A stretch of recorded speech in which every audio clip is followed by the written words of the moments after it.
Órale. Muy bien, entonces ya, Espérate, ya empezó ahora, con la ahora sí grabación. déjame compartir, por favor. Porque, porque me sale grande.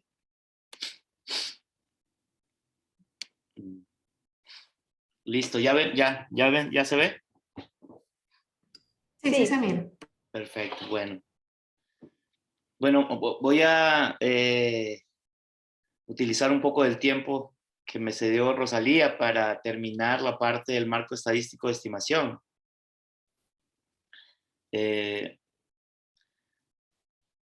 Voy a hacer un repaso de lo que hemos hecho, un poco más, más resumido que la última vez, pero para poder llegar ya a la parte final, ¿no?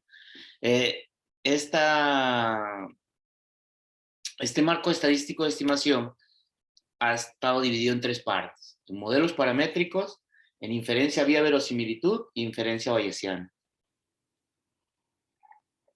De los modelos paramétricos, pues hicimos una descripción de los más generales para casos discretos, caso continuo, pero en realidad el ejemplo fue la distribución de Gibbs, fue el ejemplo que se acerca más a lo que vamos a estar viendo en el análisis topológico de datos.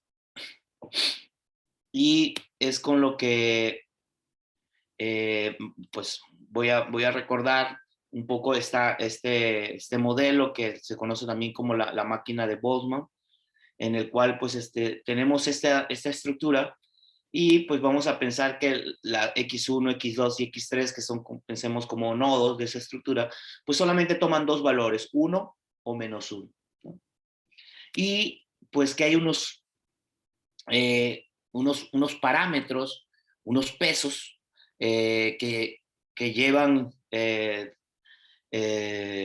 o hacen cambiar los posibles valores que pueden tomar esto, ¿no?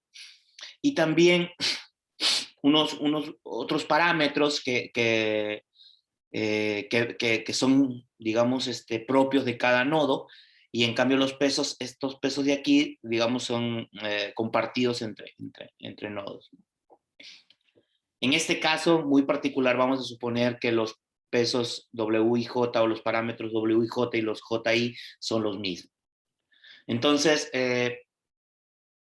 elegí este ejemplo porque pues es una idea parecida a tener nodos, a tener puntos en Rn, y que pueden tomar valores y esos valores pueden cambiar de acuerdo a su proximidad o algún peso, ¿no? Entonces, y en este caso hay una idea de energía de todo el sistema que está dada de esta forma, ¿sí? Como una parte que tiene que ver con la interacción de las X y otra parte con lo que aporta cada una de manera individual. Y algo muy interesante es cómo puedes ver el cambio de la energía en el sistema cuando solamente cambias un nodo, y cómo se ve reflejado ese cambio. Entonces, esto es para dar intuición del modelo, y resulta ser que a partir de esto se propone la distribución de Gibbs o la distribución de Boltzmann. Se puede de esta forma. Entonces, en ese caso, X es un vector y X está conformado por X1, X2 y X3, y va a van a representar los estados del sistema. Entonces tiene sentido decir cuál es la probabilidad de que el sistema esté en algún estado en particular, ¿no? 1, 1, 1, 1 menos 1, 1. Entonces, ¿cuál es la probabilidad de eso? Depende de un vector de parámetros que lo hemos juntado aquí, las W, donde W son estos parámetros y B son todos estos. Y H es pues el negativo de la energía, y Z es una constante, tener que sumar todo esto. ¿Para qué? Para que esto al final esta función sume 1, ¿no? Para todas las posibles combinaciones de X. Entonces ese era nuestro ejemplo, y tomamos unos valores de parámetros muy particulares que nos permite ver que en este caso todas estas son las combinaciones posibles, y cada una tiene un un h de x, un exponencial de h de x, y entonces tiene, si sumamos todo, un z, y cada uno tiene una probabilidad asociada. Por ejemplo, en este caso, este estado, bajo esta combinación de parámetros, es el que es más probable, ¿no? Bueno, ese ejemplo lo seleccionamos porque pues tiene varios parámetros y está asociado, como decía hace un momento, con la parte de, pareciera que se relaciona mucho con la parte de análisis topológico, por la estructura del modelo. Entonces, ¿cómo hacer inferencia cuando uno no conoce los parámetros y lo único que tiene son observaciones de estados del sistema? Eso es lo que es hacer inferencia, ¿no? Yo conozco o tengo observaciones de cómo está el sistema o ha estado el sistema en diferentes etapas, pero no conozco cuáles son los parámetros de dónde viene. Entonces, ahí eso tiene que ver con la parte de modelos, y con la parte de inferencia, pues empezamos con lo de verosimilitud, y nuevamente a manera de recordar, vimos lo que era una función de verosimilitud, que no es otra cosa que la probabilidad de la muestra que observé, pero vista como función de los parámetros. Ya una vez que está observada la muestra, ya un modelo de probabilidad pues ya no tiene el significado que tenía al principio. Ahora lo vemos como función del parámetro, y entonces eso sería la verosimilitud. La log verosimilitud no es otra cosa que el logaritmo de la verosimilitud, y tiene propiedades, pues como que si estamos hablando de que la verosimilitud es un producto, entonces convierte productos a sumas, ¿no?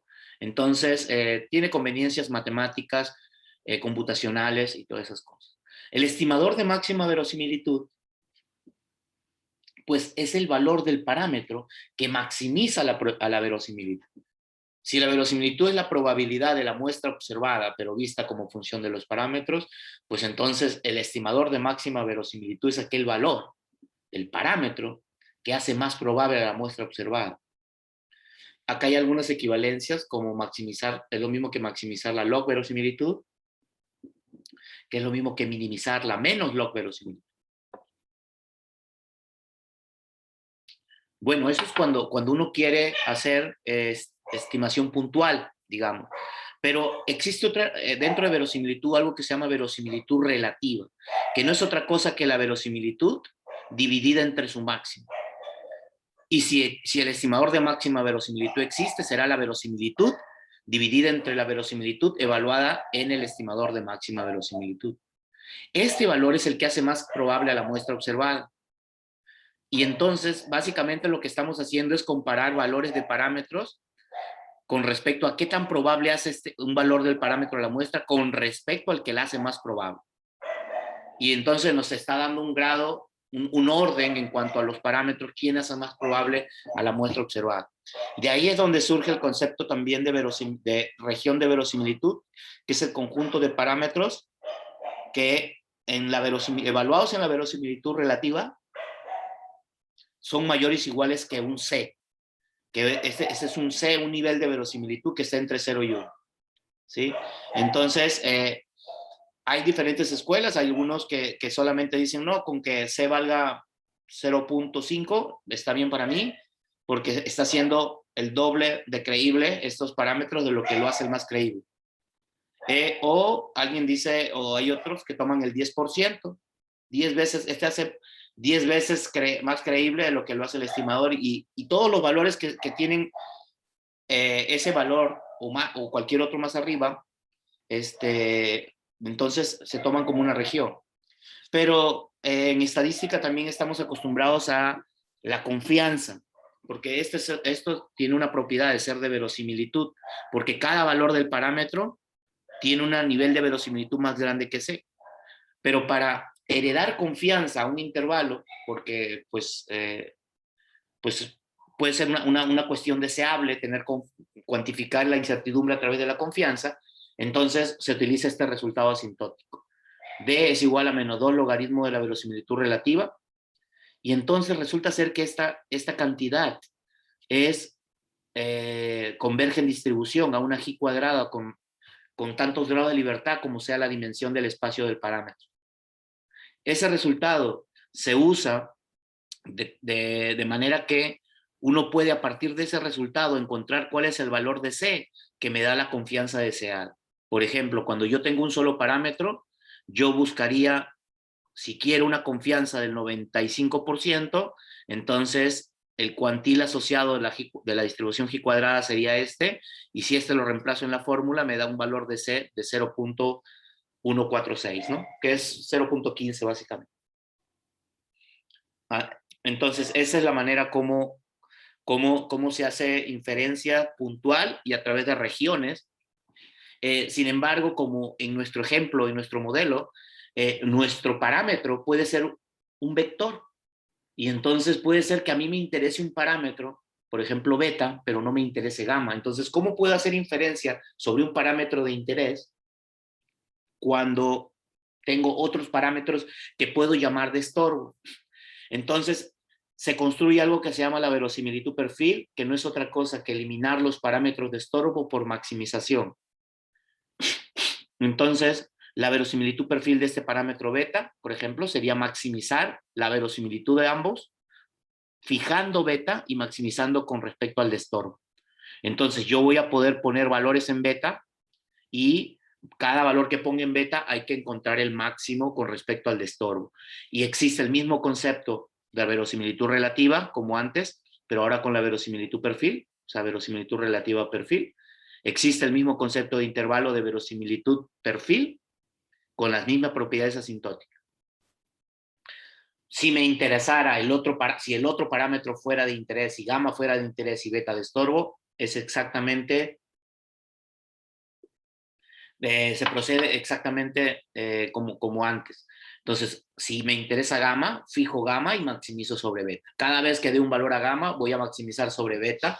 Y la misma idea, lo mismo que antes, tenemos la misma versión de una verosimilitud relativa, en este caso perfil, los intervalos de verosimilitud perfil, y se siguen cumpliendo las propiedades asintóticas. Para tener una idea, digamos, de cómo funcionan estos conceptos, vimos varios ejemplos. Y bueno, voy a retomar de la máquina de Boltzmann. En este caso, este es el escenario del cual voy a simular datos. Este es el modelo bajo el cual se van a simular datos. En este caso, solamente se tienen 4 parámetros, los pesos y el B correspondiente al 2, al X2. Y entonces, cuando uno simula datos, entonces está simulando y están obteniendo muestras, como ocurre en un fenómeno de observar la naturaleza, pues obviamente los que son más probables de ocurrir, o lo que hay casos o datos que se observan con más frecuencias que otros. Entonces, aquí, por ejemplo, salió ese, vuelvo a simular, salió ese, vuelvo a simular, salió otro, y vuelvo a simular, salió otro. Entonces, a partir de ese estudio de simulación, se tuvieron configuraciones del sistema, y esos son los datos. Simulé N, y entonces la verosimilitud sería el producto de esas observaciones, de esos diferentes estados. Estoy suponiendo independencia. Y entonces es el producto, y sería pues con este modelo, y me sale toda esta expresión. ¿Sí? En este caso yo simulé 1000 datos, y construí la verosimilitud perfil para el parámetro W12, y así es como sale.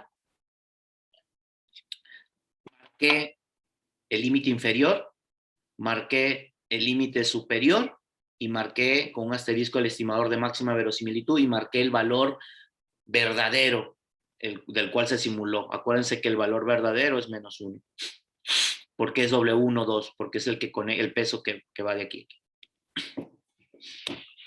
Se construyó la verosimilitud perfil del parámetro W13, y vuelve a atrapar a la verdad. Bueno, en el anterior también, en este también, Acá está la inferencia, el límite inferior, el estimador y el límite superior. Estos están asociados a un intervalo del 95% de confianza porque estoy haciendo un corte. Si cortaran aquí, en el nivel 0.146, todos los valores que están metidos en esta región tienen un nivel de verosimilitud arriba del 0.146. Y lo mismo se hizo la verosimilitud perfil para el parámetro de peso 2.3 y para el parámetro B2. Aquí no se atrapó la verdad, sin embargo, como dije en su momento, se hicieron estudios de simulación para ver la cobertura. ¿Cómo son esos estudios? Pues esto que acabo de hacer, lo repito 10,000 veces y veo de esas 10,000 veces cuántas veces atrapó a la verdad. Y si estos intervalos dicen tener el 95% de confianza, debería atrapar la verdad, si es 95, aproximadamente el 95% de las veces, ¿no? Bien, eso es con respecto a verosimilitud y verosimilitud perfil. Ahora faltaba el otro enfoque, la de inferencia bayesiana. Con respecto a la inferencia bayesiana, en el modelo hay un cambio conceptual, bueno, hay un cambio conceptual en todo esto. Antes habíamos considerado que los parámetros son fijos, ¿sí? Pero desconocidos. En cambio aquí, en la inferencia bayesiana se consideran los parámetros como si fueran variables aleatorias, ¿no? Entonces, el modelo en realidad es un modelo condicional, es la muestra dado el parámetro. Este es un cambio de notación importante porque esto habla del tipo de inferencia en la cual estamos haciendo. Si nosotros condicionamos aquí, estamos pensando que esta es variable aleatoria. Y si a esta le damos una distribución, esta sería la a priori, entonces esto sería lo que nosotros tomaríamos como nuestro modelo. Y la herramienta en la inferencia bayesiana se llama posterior. Si esta es a priori o previa, esta es la posterior. Y no es otra cosa que como el parámetro es variable aleatoria, y yo conozco la distribución del X dado teta, y conozco la distribución de teta porque voy a darla a priori, es mi conocimiento a priori, es posible calcular a través del teorema de Bayes cuál es la probabilidad o la distribución del parámetro dado la muestra, que es, pues es natural que uno piense, pues si estoy bajo este enfoque, pues me gustaría cuál es la probabilidad del parámetro dado lo que observé, ¿no? Entonces, eso se calcula de manera muy simple a través de, esto no es otra cosa que la verosimilitud al final de cuentas, la a priori, y abajo, dividiendo, esta es la constante que hace que esto integre 1. Pero para que esa constante no es otra cosa que lo que está arriba e integrarlo con respecto a los parámetros, porque sería la marginal de X esto. Entonces, pero en bayesiana se suele poner proporcional a lo de arriba nada más para no estar cargando con esa constante, ¿no? Ahora, ¿cómo hacer para obtener esta posterior? Bueno, hay dos caminos. Uno, que uno pueda hacer esta integral de aquí abajo, y eso sucede muy pocas veces, pero si lo puede uno hacer y puede reconocer qué distribución es esta, pues ya la tenemos, porque si decimos que esta es una distribución con nombre y apellido, es posible calcular, como ya es una distribución de probabilidad, sus cuantiles, y puedo calcular el cuantil alfa medios y el cuantil 1 menos alfa medios, de tal forma que todo esto que está aquí integre 1 menos alfa, y entonces pues estoy dando, se llaman intervalos de alta densidad posterior, y si quisiera dar un intervalo, un valor, un estimador puntual para teta, podría ser la mediana, o podría ser la moda, o la media, lo que uno prefiera. Pero este es el instrumento con eso. Pero generalmente uno no puede calcular esto. Entonces, lo único que uno conoce es la parte proporcional. Entonces, si uno fuera capaz, a partir de algo proporcional, yo no conozco la constante que integre uno, pero si a partir de esto yo puedo muestrear de esta distribución, entonces, pues básicamente en la práctica da lo mismo tener la curva matemática o la ecuación de esta curva que tener 1.000.000 o 50.000 datos de esta distribución de probabilidad. Pues agarro los cuantiles empíricos y no tengo ningún problema, es una aproximación muy buena. Entonces, es aquí donde entran los métodos MCMC. Entonces, como lo vimos, di una explicación de cómo funcionan, pero al final de cuentas me quedé con el algoritmo de Metropolis Hastings, y el algoritmo es muy simple. Hay que dar un valor inicial para el parámetro o el vector de parámetros, y vamos a empezar a repetir lo siguiente. Hay que proponer una distribución Q, que es una distribución de cómo voy a proponer candidatos. Es decir, si ya fijé un valor inicial del parámetro, ese valor inicial, que pueden pensar como un valor medio, esta Q me va a botar un valor Y que se va a mover alrededor de esa X. Y luego voy a generar una P uniforme entre 0 y 1. Y voy a ver si esa P es menor que una alfa. Acuérdense que el alfa es la probabilidad de moverse de un valor a otro. O sea, si me quedo con el mismo X que inicié, o el Y que simulé a partir de ese X y de esta Q, es mejor en términos de probabilidad que este X. Tiene chance de ser más probable que esta X. Y entonces, si P es menor que este alfa, entonces actualizo mi X con el Y. De lo contrario, me sigo quedando con el mismo X. Y entonces voy a ir guardando estos valores de X. Y hubieron algunas preguntas de cómo selecciono la Q, de qué tamaño va a ser la desviación para que me mueva a partir de X, me mueva Y. Entonces, pues eso dijimos que era algo que se va adquiriendo en la práctica. Y ahorita van a ver un ejemplo ya real que cómo seleccioné para que las cosas, digamos, funcionen de manera rápida y de alguna manera simple, pero que ilustre la selección de esta. Hice un ejemplo nomás para darnos cuenta de cómo funciona esto, y de lo equivalente que puede ser tener estos dos caminos. Y entonces hice un ejemplo muy simple, Poisson, donde imaginemos que tenemos datos de una distribución Poisson, donde el parámetro es lambda, y yo a priori, yo le voy a dar a lambda una distribución gamma, donde yo conozco cuánto vale el parámetro A0 y B0. O sea, yo conozco más o menos en qué rango anda lambda, y yo se lo voy a dar a través de una distribución gamma. Juntando estas dos cosas a través de la posterior, voy a pensar que es voy a calcular que es proporcional a esto. Se los digo de antemano, no hay necesidad de hacer ningún Metropolis Hastings, esta cosa es una gamma. ¿Por qué? Porque tiene la misma estructura de acá, nomás que, o sea, se llaman conjugadas, una a priori gamma, y llegas a una posterior que pertenece a la misma familia, en este caso gamma, entonces se llaman conjugadas. Pero me voy a hacer como que no sé la teoría de conjugadas, que no sé qué es una gamma, y voy a proceder a hacer el algoritmo de Metropolis Hastings. Y en este caso yo propuse una Q que se llama un modelo log normal, donde puse a X, o sea, voy a fijar un X, y ese va a empezar siendo como el parámetro mu de la log normal, y a partir de eso, con esta log normal voy a tirar un y voy a empezar el algoritmo. Entonces en R programé la función alfa, y programé el escenario con el cual voy a simular todo, y aquí está mi algoritmo.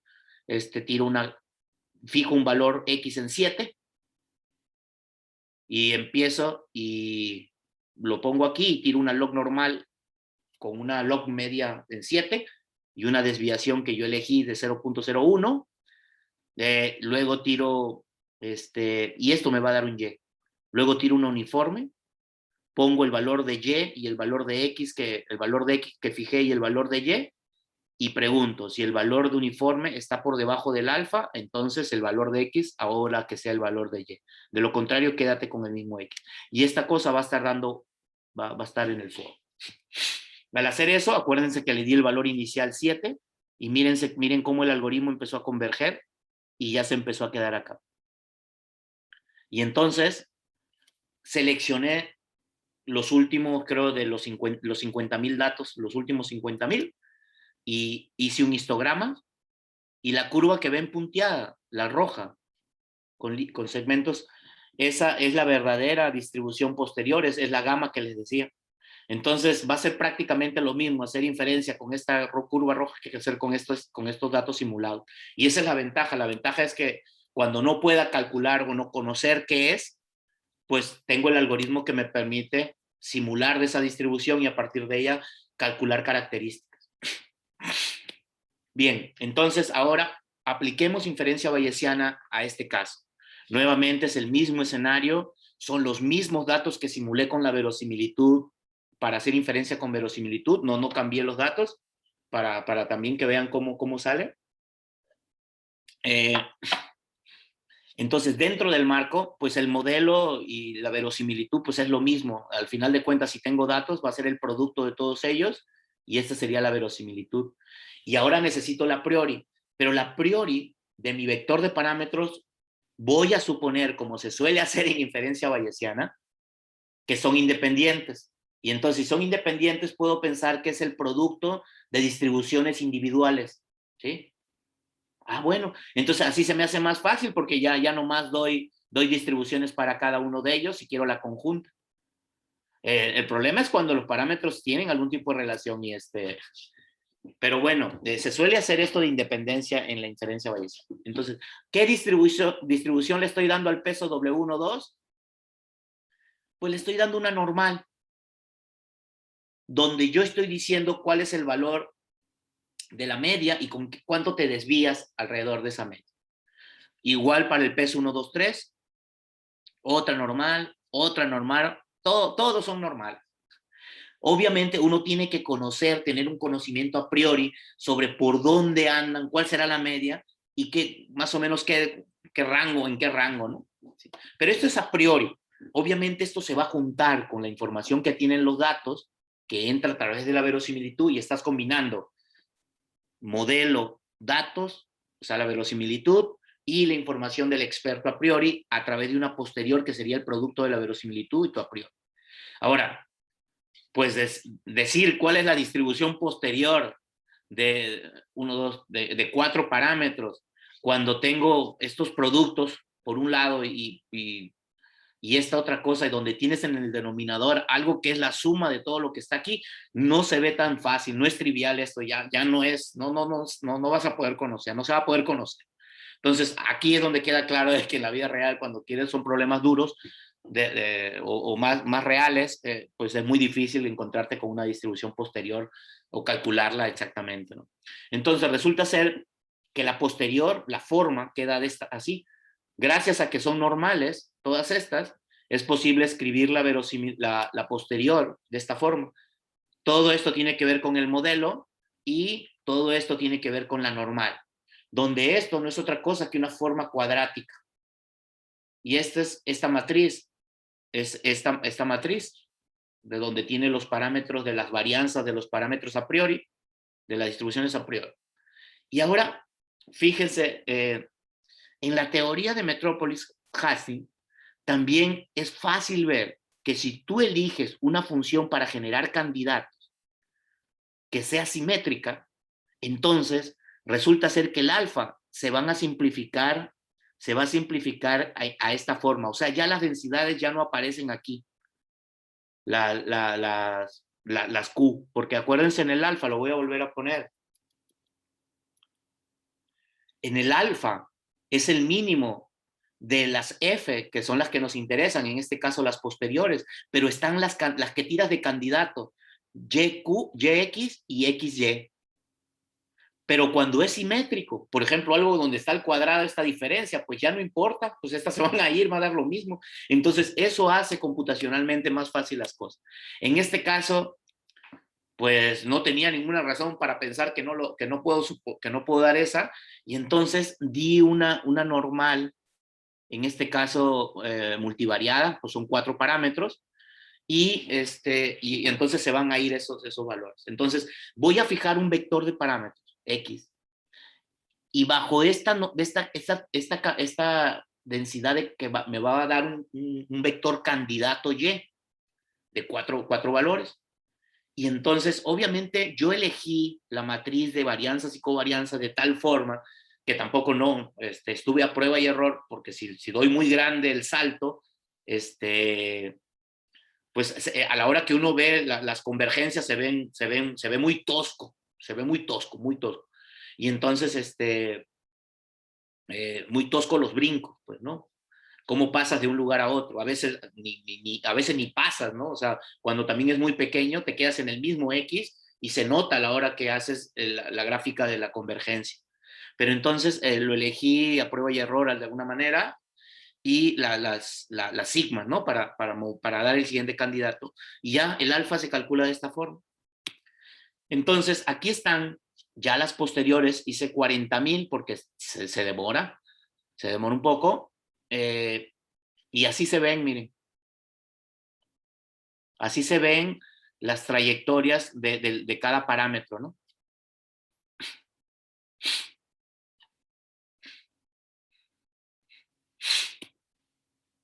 Entonces me voy a quedar, porque esto suele quedarse una vez que uno corre. Miren, yo para no demorar mucho, yo empecé de un valor cercano, o sea, generalmente uno pone un valor lejano o intuye un valor lejano para que el método converja y ya te des cuenta que ya llegó y ya convergió. Pero yo, como sabía cuáles eran los valores verdaderos, pues me puse por ahí cerca para no demorar mucho el análisis ¿no?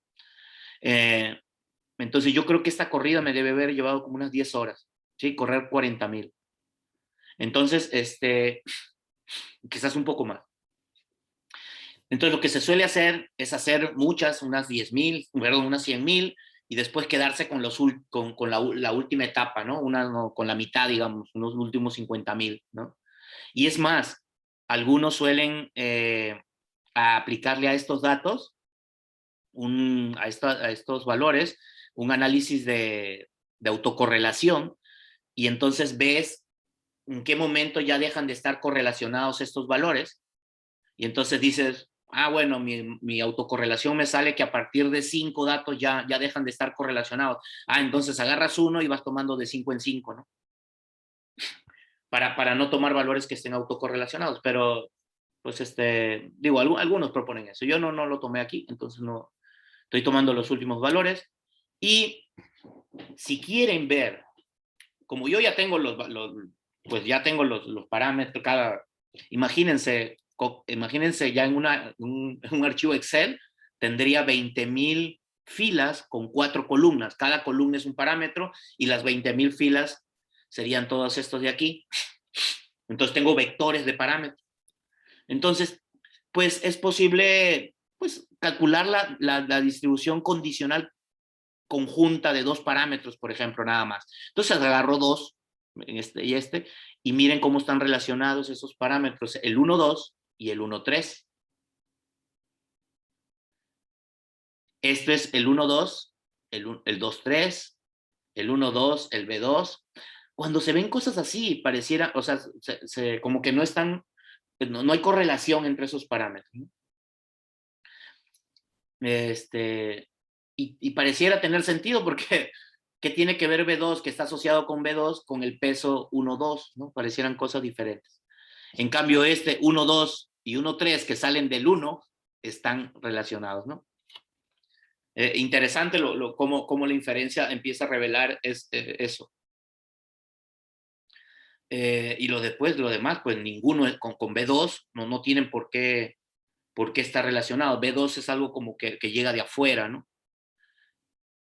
Y 1, 3 con 2, 3 tampoco no tendrían por qué. Pero obviamente si están restringidos sus valores, se ve aquí claramente como que no están sueltos, algo deben estar de alguna manera restringidos. Y entonces, esto es bivariado. Si quiero ver de por parámetro, se llama marginal condicional dada la muestra, pues, ¿no? Entonces se ve esto. Es agarrar cada columna. Y aquí estoy colocando el valor verdadero. Y quiero que noten que en el caso de verosimilitud no atrapaba la verdad y en el caso de B2 tampoco atrapaba. no, ¿sabes? No está bien querer comparar verosimilitud con esto, porque al final de cuentas esto es una distribución de probabilidad. Y la verosimilitud no es una función de probabilidad, es una función nada más del parámetro. Entonces, pero es interesante de que, pues básicamente los dos intervalos dejarían fuera este valor, ¿sí? Creo que tiene que ver con la muestra, ¿no? Justamente con la muestra que me salió nada más. Tiene que ver con eso, ¿no? Seguramente si hubiera agarrado otra muestra, no hubiera problemas. Pero bueno, esto es parte de la inferencia y con lo que tenemos que aprender a vivir porque estamos pidiendo una confianza del 95% y hay un 5% de probabilidad de que no atrape a la verdad en este caso. Y si quieren un resumen, pues agarramos los cuantiles del 2.5%, el cuantil la mediana y el del 97.5%, y estos serían los intervalos y esta sería la estimación puntual.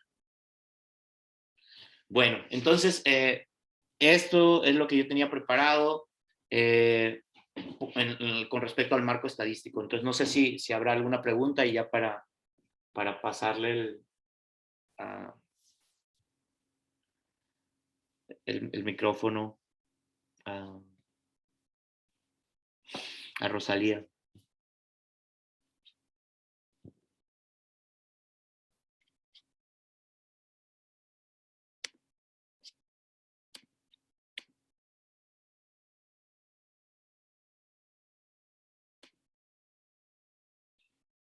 Buenas. Sí, no hay preguntas entonces. Pues parece que no hay preguntas, José. Okay. En un momento pueden levantar la mano, ¿no? Y ahí ven y se atiende la pregunta. La idea de todo esto es porque, les recuerdo, ¿no? Que hay un artículo en el cual modelan algo que es el momento en el que nace y en el que muere una estructura de estas topológicas y que tenemos que entender esa parte, que es lo que vendría. Pero al final de cuentas hay algo que nace y que muere. Y entonces proponen una distribución del tipo de Gibbs y modelan a través de esa distribución y con una estructura muy particular de varianzas, modelan esos datos, ¿no? Que tienen que ver con el diagrama, algo que se llama diagrama de persistencia.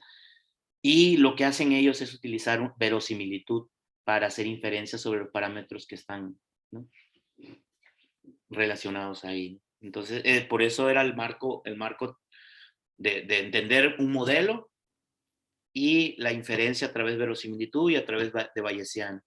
Y también la parte computacional de Bayesian y de verosimilitud. Y entonces la otra parte, o sea, lo que buscamos en el seminario es esta parte de ahora entender lo de análisis topológico para tener esas dos fortalezas y poder atender el artículo, ¿no? Ya revisar el artículo y entender con mucha más claridad lo que está haciendo y a partir de ese entendimiento, pues hacer una propuesta de cómo podemos nosotros, pues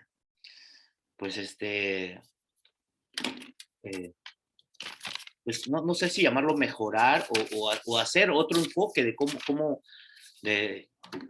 o modelar de otra manera, ¿no? Y esa es la idea, ¿no? Así es. Entonces, si no hay si no hay preguntas, veo que por aquí en las preguntas y respuestas no veo preguntas. Manitas, creo que tampoco veo manitas. Entonces,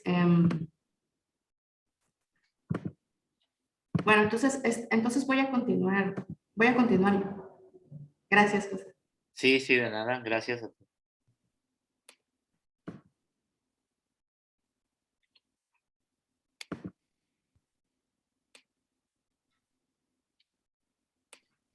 Bueno, entonces entonces voy a compartir mi pantalla. A ver, nada más déjenme.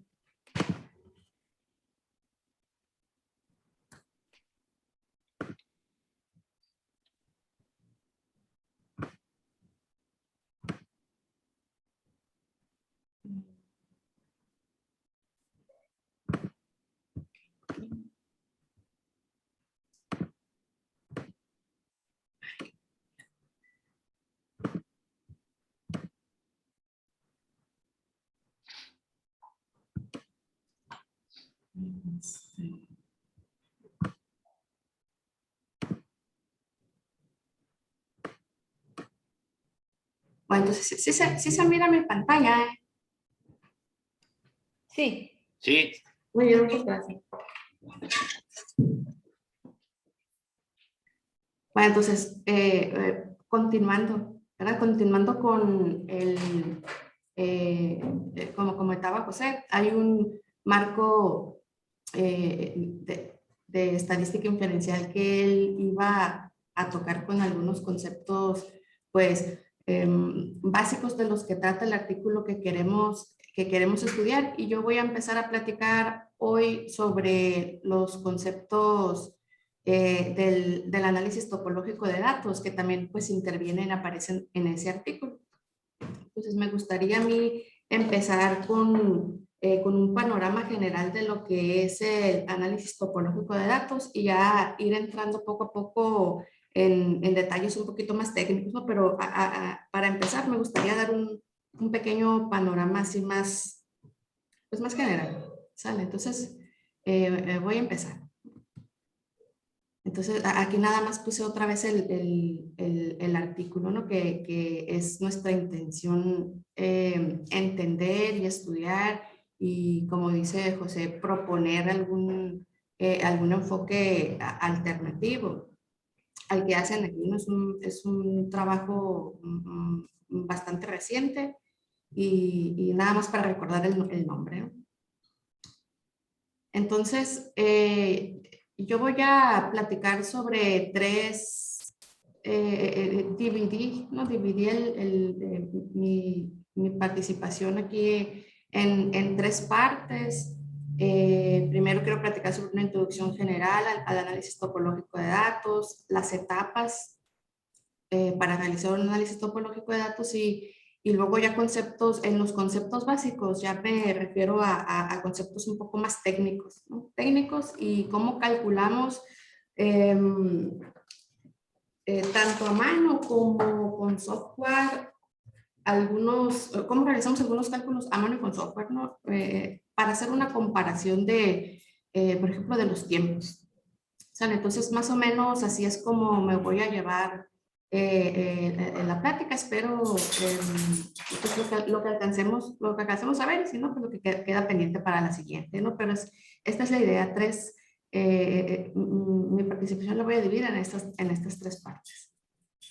Entonces, empezando con la introducción general, pues a lo mejor veo aquí yo que en los participantes tenemos varios estudiantes aquí de la licenciatura y creo que a lo mejor no todos conocen el contexto del análisis topológico de datos, entonces voy a hablar un poquito general sobre esto. Entonces, el análisis topológico de datos que ahorita en las diapositivas, en vez de abreviar como ATD, la estamos poniendo TDA, ¿no? Por las siglas en inglés. Creo que así empezamos y así se va a quedar a lo largo de las diapositivas, el TDA.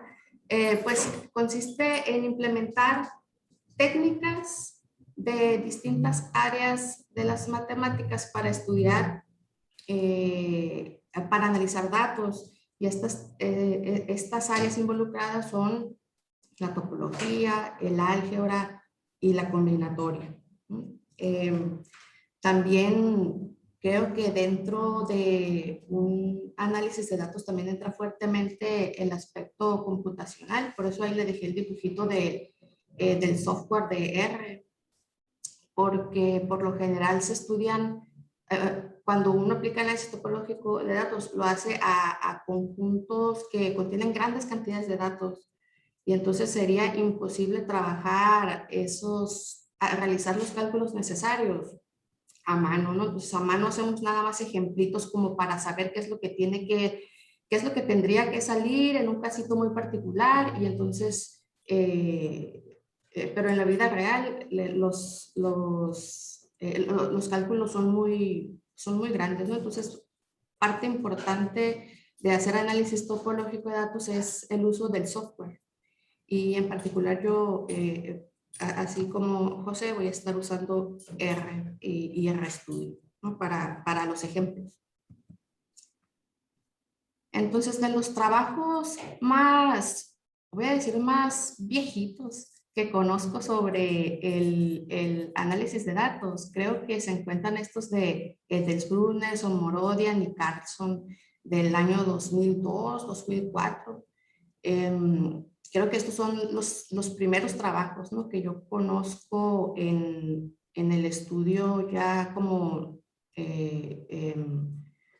pues, que dan pie a esta área que llamamos análisis topológico de datos, ¿no? Entonces, más o menos, esta sería, pues si sacamos la cuentita por esa, sería la edad que tiene aquí el área, ¿no? Entonces, yo creo que parte del auge que ha tenido el análisis topológico de datos pues, en el análisis de datos es precisamente las distintas áreas en las que se ha aplicado este tipo de análisis y en el que se han obtenido resultados, pues, como muy prometedores, bastante interesantes. Por ejemplo, menciono aquí nada más algunos, ¿no? Por ejemplo, que es de Carlson y compañía, en el que, pues, a través de un análisis topológico de datos se identifica un subgrupo de cáncer de mama, ¿verdad? Entonces, este artículo fue publicado en el 2010 y entonces, no, 2011, ¿verdad? Ahí es 2011. Y entonces creo que el impacto, ha tenido un impacto muy fuerte esta área por los temas en donde se han encontrado aplicaciones. Son temas muy pues importantes como en cuestiones de salud. Por aquí menciono también otro, ¿verdad? Otro que también tiene que ver con cuestiones del área el área de salud, y hay muchos más, ¿no? Yo aquí como parte pues de aquí del grupo de trabajo de las personas del departamento que estudiamos esta área, hemos ido armando por ahí una base de datos de artículos en donde se aplica el análisis topológico de datos para distintos contextos. Y créanme que los contextos son muy variados. Por ejemplo, para cuestiones de análisis del cerebro, estoy leyendo aquí en una de mis carpetas, ¿no? Curvatura, agrupamientos de modelos biológicos, que es que estoy poniendo aquí en la pantalla, el estudio de déficit de atención, estudio de detección de episodios de epilepsia y muchas cosas más, ¿no? Entonces, yo creo que parte del auge que ha tenido el área es por eso, porque se han encontrado aplicaciones en muchos contextos. ¿Vale? Y también creo que también tenía por aquí anotado, ¿no? En procesamiento de imágenes, en estudio de redes, de gráficas y de series de tiempo, ¿no? Entre otras que supongo que no tengo aquí a la mano, pero que también debe haber más, ¿no? Entonces hay una gran variedad de temas en los que se ha realizado, se han aplicado técnicas del análisis topológico y entonces como que de ahí proviene, yo creo, el auge que ha tenido esta área. En particular, algunos casos en los que me ha tocado colaborar aquí con compañeros del departamento en donde hemos aplicado las técnicas del análisis topológico son algunos proyectos relacionados con la industria, en los que nos hemos acercado pues a esos clientes por medio del LICE, del laboratorio aquí que tenemos en el departamento, y también el estudio de algunos otros proyectos con un sentido un poco más académico, con estudiantes de licenciatura o de maestría. Entonces, por ejemplo, comentaba al inicio del seminario el maestro Montoya, algunos contextos, ¿no? Entonces nada más escribo yo aquí algunos ejemplos, por ejemplo este que tengo aquí mostrando en pantalla, en donde estudiamos, era un proyecto relacionado con la industria minera, donde el objetivo era detectar ubicaciones geográficas pues de interés para la minera. Entonces nosotros aplicamos aquí un análisis topológico de datos para dar pues respuesta a sus peticiones, ¿no?, del cliente. También otra aplicación en donde hemos usado técnicas de análisis topológico es para el estudio de islas de calor urbanas. El objetivo del proyecto también es detectar pues islas de calor, particularmente en nuestra ciudad, en la ciudad de Hermosillo. Y también a lo mejor aquí como dentro del contexto un poco más académico, ya no en conexión con la industria, pero en el contexto académico me refiero a que son temas de tesis de algunos estudiantes aquí interesados en el área. Por ejemplo, para el estudio de análisis de series de tiempo, y cuyo objetivo es detectar comportamientos atípicos, ¿no? Entonces, en distintas áreas, el análisis de series de tiempo, o sea, en cuestiones financieras o en cuestiones también de salud, ¿no?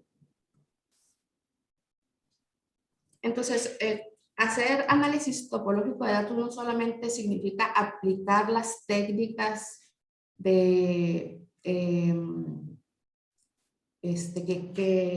pues que se aplican para realizar un análisis topológico, sino que también, pues hacer análisis topológico también significa desarrollar teoría o posiblemente optimizar algunas de las herramientas existentes o crear nuevas herramientas que uno mira que se necesitan a lo mejor al realizar aplicaciones, o también implementar paquetería, ¿por qué no? Que no existe, ¿no?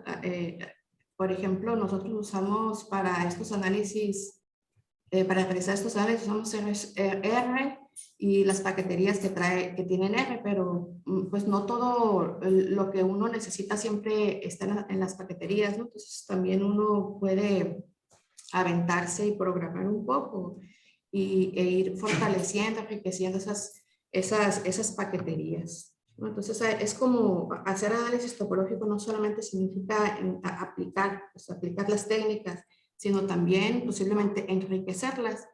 Pues, por ejemplo, aquí en la pantalla tengo el nombre de un artículo. En este artículo es un ejemplo, ¿no?, de esto que platico de cuestiones no necesariamente, bueno, que se estudian técnicas de análisis topológico, pero no para una aplicación. Por ejemplo, dentro de las etapas para realizar un análisis topológico de datos es calcular homología persistente de filtraciones.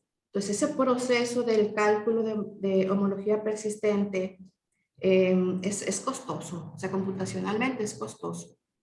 Entonces, pero por ejemplo, existe lo que se llama la teoría de Morse, ¿no? En particular, teoría de Morse discreta, que permite hacer un preprocesamiento de las estructuras simpliciales que se utilizan para hacer un análisis topológico, y entonces el objetivo es reducir el tamaño de esas estructuras simpliciales para hacer más eficientes los cálculos, ¿no? Entonces, creo que sería como un ejemplo que cae dentro de esta categoría, no aplicación, pero todavía dentro del contexto del análisis topológico. O también por aquí un trabajo que tenemos aquí en colaboración con unos compañeros de aquí del departamento, en el que también pues tratamos de aportar con nuestro granito de arena y para hacer cálculos más eficientes, a realizar análisis topológico, en particular aquí en bajas dimensiones, pero pues es como un aporte, ¿verdad? Un aporte a optimizar los algoritmos existentes. ¿Sale? Entonces, son muy importantes las aplicaciones, pero también las herramientas que soportan esas aplicaciones. Entonces, ahorita que en este tiempo que contamos con herramientas computacionales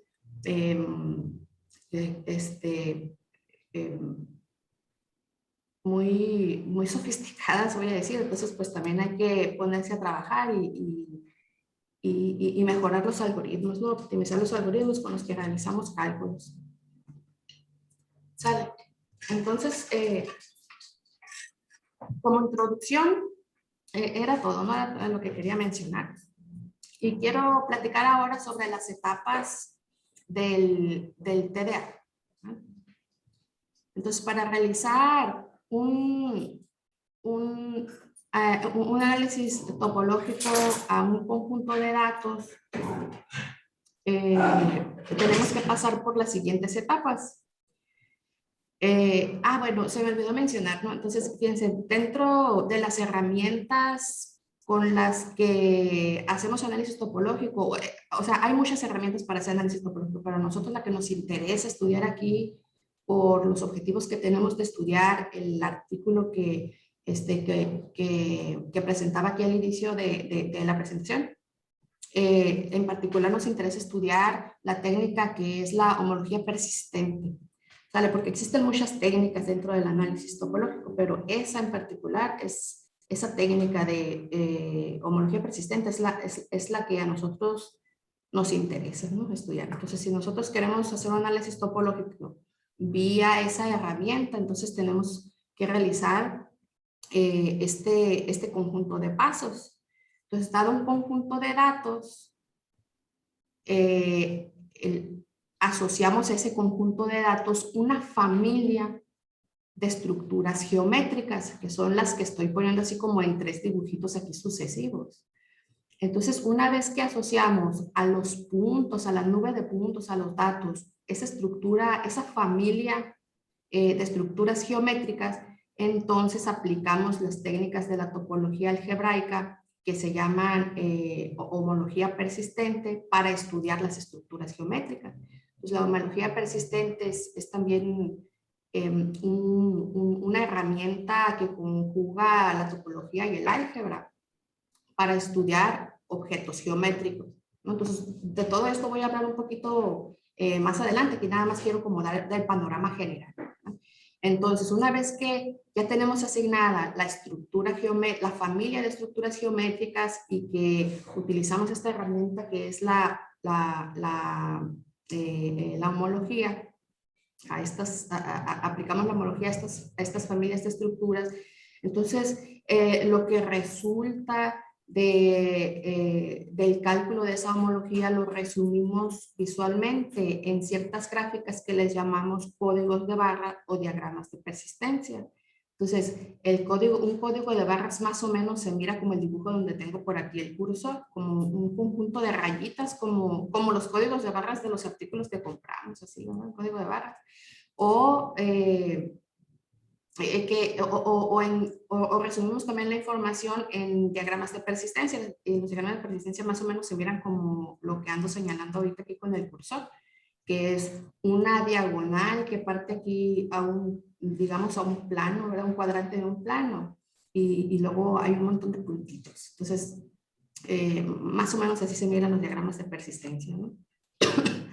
Pues una vez que tenemos estas representaciones visuales, que aquí en el proceso escribí nada más código de barras, pero tal vez debía haber agregado códigos de barras o diagramas de persistencia.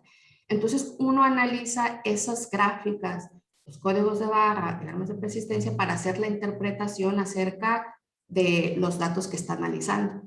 Entonces estas serían las etapas generales que realizamos cuando hacemos un análisis topológico de los datos, usando esta herramienta que es la homología persistente.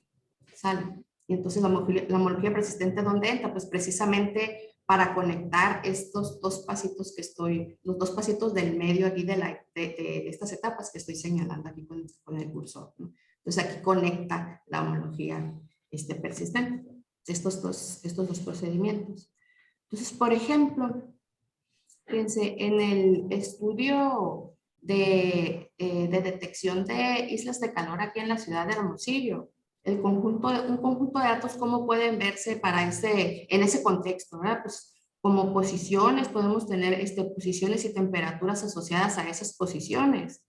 Y entonces, pues, supongamos que tenemos ese conjunto de datos, ¿verdad? Entonces, si queremos hacer un análisis topológico para detectar las islas en la ciudad de Hermosillo con esos datos dados, con esos registros de datos de posiciones y temperaturas asociadas a esas posiciones.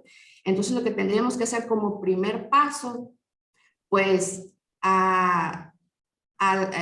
asociar una familia de estructuras geométricas a ese conjunto de datos. Fíjense, aquí en estos, no sé si se alcanzan a notar, pero son 3 fotografías. Está como una fotografía puesta encima de la otra, ¿no? Entonces, aquí donde anda mi cursor señalando ahorita, están dibujadas las posiciones, ¿no? Estos puntitos rojos son como posiciones en el mapa de la ciudad.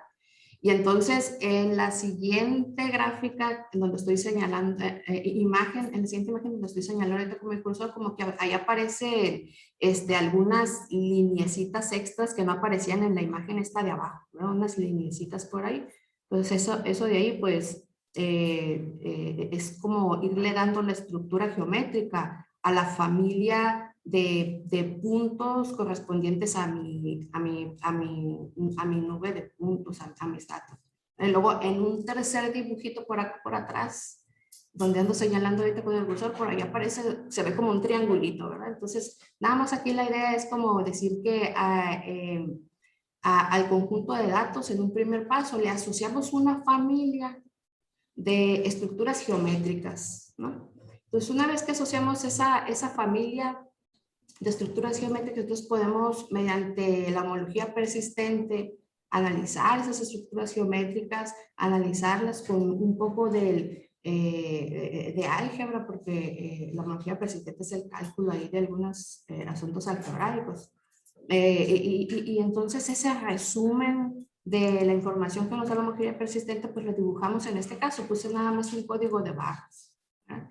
Y entonces la idea es que a partir del código de barras poder interpretar y ver si puedo dar solución al problema que se me estaba planteando, que es el de detectar de islas de calor. Entonces, el poder dar una solución a esa pregunta depende de varias cosas, fíjense, de cómo asociamos a los datos la estructura geométrica, esta familia de estructuras geométricas, ¿verdad? Y de pues que hayamos calculado bien aquí este otro conector que es a esas estructuras geométricas, aplicarles el análisis algebraico mediante la homología persistente, ¿no? Entonces la idea es que observemos del código de barras información significativa que pueda dar respuesta a mi problema. Entonces, por ejemplo, en este caso, en este contexto, a lo mejor en un código de barras, por ejemplo, aquí yo tengo señalado, no sé si miran aquí abajito, encuadré una lineecita que se sale de mi código de barras, ¿no? Entonces, a lo mejor esta lineecita corresponde a un evento significativo, o sea, algo que me está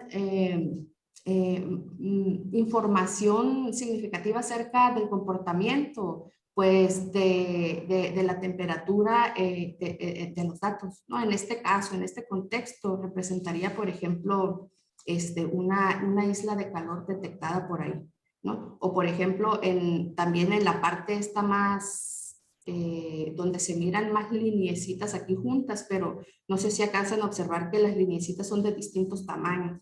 Entonces hay unas más largas, unas más cortas. Entonces las más largas se dice que es información que ha persistido a lo largo de estas, del estudio de la familia de estructuras geométricas, y esas líneas largas que pueden también brindar información acerca del problema que estamos estudiando, ¿no? Que es en este caso a lo mejor representarían en este contexto pues algunas islas de calor detectadas por ahí.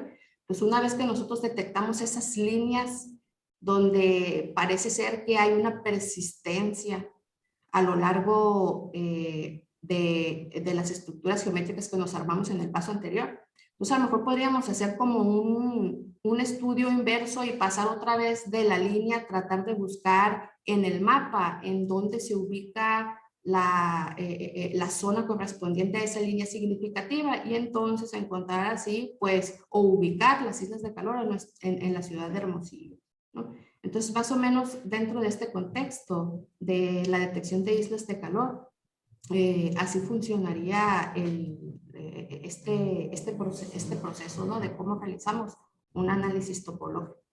¿Sale? Entonces tiene su chiste pasar de cada una de las etapas a la siguiente para un conjunto de datos. ¿Cómo le hago para asociar esta familia de estructuras geométricas? Pues ahí o sea, no hay una respuesta única que te diga, bueno, haz esto, ¿no? Sino que hay muchas maneras en las que podemos asociar a un conjunto de datos una familia de estructuras geométricas, y depende del contexto del problema la que más nos va a convenir, ¿no? ¿Sale? Entonces voy a pasar aquí a otro ejemplito. Pues fíjense, en este ejemplo cae en el contexto de uno de los artículos que mostraba ahorita anteriormente, en el que en donde el objetivo es estudiar la dinámica en modelos biológicos, es decir, el conjunto de datos que nosotros tenemos son posiciones, velocidad y dirección de organismos, donde los organismos los pueden pensar como aves, por ejemplo, aves no sé si se han fijado que a veces las aves vuelan así en conjunto, y se mira bien bonito cómo se mueven todas en conjunto, que parece que se van avisando una a la otra para no chocar, ¿verdad? Y que se mira muy bonito el desplazamiento. Entonces, más o menos en ese artículo proponen un modelo para la dinámica a través del tiempo del movimiento de estructuras de ese tipo. Y entonces, a partir del modelo se obtienen datos simulados. Entonces, los datos simulados más o menos podrían verse como los que tengo descritos en la tabla, en esta primera tabla, ¿no? Donde conocemos posición, velocidad y hacia dónde se está moviendo cada uno de los organismos. Entonces, a ese conjunto de datos, si queremos analizar la dinámica, ¿verdad? Dada por el modelo, haciendo un análisis topológico, pues al conjunto de datos hay que asociarle primero que nada una familia de estructuras geométricas. Entonces, traté de dibujar, o sea, estos dibujos, estos de aquí sí no son nada, no son muy reales, ¿no? Simplemente dibujé cómo se podrían ver una familia de estructuras geométricas asociadas. Pero el objetivo aquí es nada más observar que a partir de la nube de puntos, o sea, de mi conjunto de datos, pues voy asociando una familia de estructuras que a lo mejor, no sé si se alcanza a notar en los dibujos, pero que es como una familia creciente. Fíjense, en este primer dibujo que estoy señalando aquí con el cursor, aparece un conjunto de puntos que representarían a los organismos que se andan moviendo por ahí, que se andan moviendo, ¿no? Que se andan moviendo ahí libremente. Y entonces en el siguiente dibujo, que está un poquito atrásito de él, dibujé algunas estructuras geométricas por ahí, ¿no? Y luego en el siguiente dibujito, que se mira como un poco más atrás, hay todavía un poquito más de estructuras geométricas que en el paso anterior, ¿no? Entonces, una vez que tengo un conjunto de datos y asocio una familia de estructuras geométricas a él, el siguiente paso es, mediante la homología persistente, analizar esas estructuras geométricas y resumir la información que observamos en un diagrama de persistencia o en un código de barras. En este caso, dibujé un diagrama de persistencia, ¿no? Y entonces la idea es que para dar una interpretación de la dinámica, en este caso de estos modelos biológicos, a lo mejor lo que tengo aquí encerrado en el diagrama de persistencia en un cuadrito verde, a lo mejor esto puede ser información significativa que me diga algo sobre la dinámica. Por ejemplo, a lo mejor lo que tengo encerradito en uno de estos, en este cuadrito que estoy señalando aquí en el cursor, podría representarme que en cierta parte del tiempo aparecían ahí varias agrupaciones de estos individuos, ¿no? Entonces, más o menos dentro del contexto de este problema del estudio de dinámica de organismos que se mueven y donde conozco yo su velocidad y su dirección.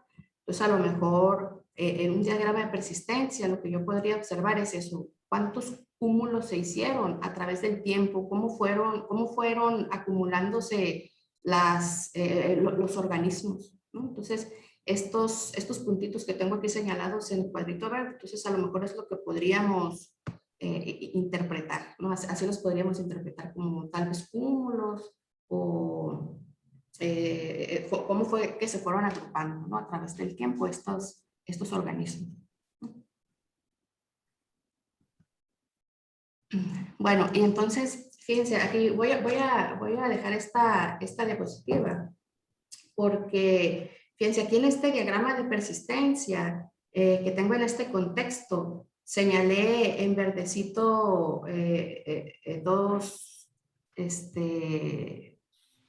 dos partecitas aquí del diagrama de persistencia. Fíjense, dejé como por fuera de lo señalado muchas cosas que aparecen también en el diagrama. Fíjense, por aquí aparecen puntos, por aquí aparecen otros puntos rojos, por aquí otros. Entonces, los puntos que nosotros vemos más cercanos en el caso de un diagrama de persistencia a la diagonal, decimos que es ruido inherente al método que estamos realizando para obtener el diagrama de persistencia. Y realmente la información significativa es la que está más separada de esta diagonal. ¿Sale? Entonces, el objetivo aquí de estudiar el artículo que queremos estudiar en este seminario es integrar herramientas de estadística para detectar ese ruido topológico en diagramas de persistencia. ¿Sale? Entonces, podemos tener en mente que este es como el objetivo general, ¿no? ¿Cómo le hacemos para integrar las herramientas de la estadística inferencial para detectar cuándo información en un diagrama de persistencia es realmente ruido y no representa información significativa acerca de mi problema? ¿Sale? A que queremos darle solución. Entonces, por ejemplo, si nosotros proponemos alguna técnica para, a lo mejor, para buscar, para poder detectar este ruido topológico, ahí lo escribí mal, topológico. Entonces, fíjense, supongamos que proponemos una técnica. Entonces, ¿cómo podemos hacer para testear esa técnica y ver si realmente funciona? Entonces, una de las maneras en las que podemos hacer estos test, estas pruebas, es detectar espacios subyacentes a partir de una muestra tomada en un espacio topológico. La homología persistente es una herramienta que es muy útil para detectar espacios subyacentes. Entonces, espacios subyacentes a partir del cual se muestran conjuntos de puntos. Entonces, en el artículo, bueno, cuando estemos revisando un poco más adelante el artículo, ya que salgamos de estas pláticas así como un poquito más introductorias, vamos a ver que las técnicas propuestas de la estadística inferencial que vamos a testear se van a hacer más o menos de este tipo. Tomar un espacio topológico, ¿verdad? En este caso yo estoy poniendo aquí un toro plano, un espacio topológico cociente, pero no necesariamente tiene que ser un espacio topológico cociente, ¿no? Entonces, tomar un espacio topológico, tomar una muestra de puntos sobre él, y entonces supongamos que borro la etiqueta de esta imagen y que no sé que los puntos provienen del toro, que estoy diciendo aquí que estos puntos provienen de un toro plano. Entonces supongamos que me hago así como que de la vista gorda y digo, no sé de qué tipo de espacio venían los puntos. ¿Será que a partir de un código de barras, un diagrama de persistencia, puedo sacar la información e inferir quién era el espacio subyacente del cual provenían los puntos de la muestra? Entonces, ese va a ser un tipo de test que vamos a usar para testear si estamos haciendo buenas propuestas de las herramientas estadísticas que queremos proponer, ¿no? Para el estudio de la detección de ruido topológico. ¿Sale? Entonces, ¿hay alguna pregunta hasta aquí?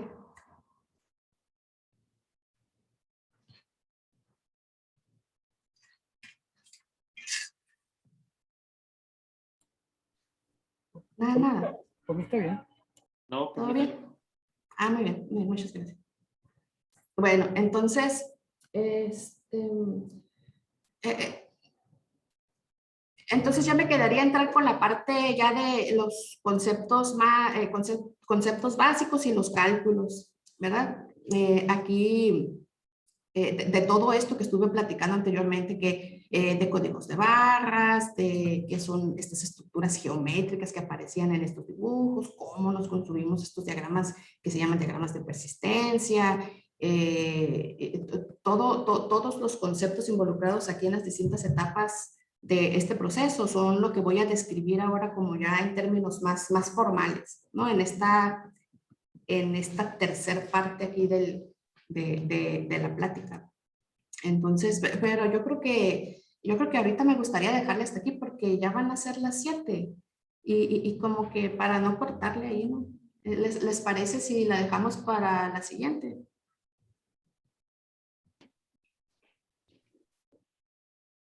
yo creo que sí. Sí, ¿verdad? Sí.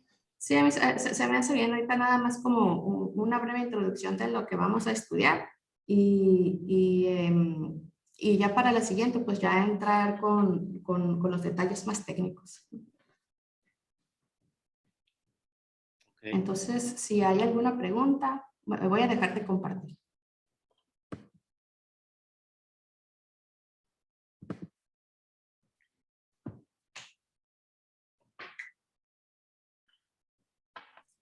O si no hay ninguna pregunta, pues les agradecemos su asistencia y quería mencionarles que los videos de aquí de las sesiones, por si quieren repasar algo o revisar algo de lo que se haya dicho, los videos van a estar colgados ahí en el canal de YouTube del departamento, que es Math Unison, así se llama el canal de YouTube. Entonces, los videos de las 2 sesiones anteriores ya los pueden encontrar ahí. Y el de este, pues por ahí más al ratito no lo vamos a subir también, para que estén todos en conjunto por ahí y sirva pues de referencia. ¿Sale?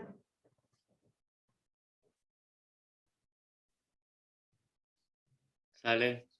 Gracias. Bien, hasta luego. Gracias a ustedes, a todos. Nos vemos ahí en el chat. Bye.